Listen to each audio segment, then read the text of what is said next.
Dan wasa Kevin De Bruyne ya zama dan wasa na farko a ƙarƙashin jagorancin Pep Guardiola da ya bada gudunmuwar cin ƙwallaye 250 tun bayan dan wasa Lionel Messi a ƙungiyar ƙwallon ƙafa ta Barcelona. Dan wasan ya cimma wannan nasarar ne bayan da ya taimaka ƙungiyar ƙwallon ƙafa ta Manchester City ta samu nasara akan Wolves da ci 1 mai ban haushi.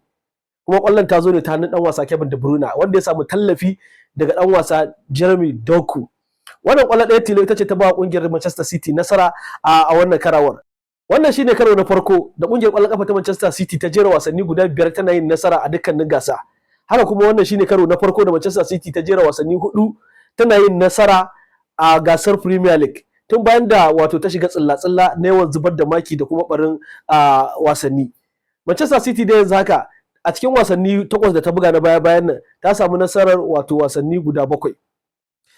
Wannan nasarar ta Manchester City ya sa ta rage tazarar makin da ke tsakaninta da wasu kungiyoyi a saman teburin gasar, kuma wannan na dab da tabbatar da ita a matsayin wadda za ta samu tikin zuwa gasar UEFA Champions League a kakar wasa mai zuwa. Tazarar maki 3 ne yanzu ya rage tsakaninta da kungiyar ƙwallon ƙafa ta Arsenal.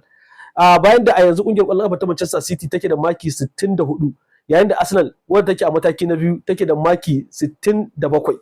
Tazarar maki 3 a tsakaninsu kafin Arsenal da sauran kungiyoyi da suke bayan kungiyar ƙwallon ƙafa ta Manchester City su buga wasan su, kamar irin kungiyar ƙwallon ƙafa ta Newcastle da kuma Chelsea da Aston Villa. Shin kuna ganin kungiyar ƙwallon ƙafa ta Manchester City ta kama hanya dodar na saituwa kenan kuma za ta samu tikitin na gasar Champions League? Mu haɗa a comment section.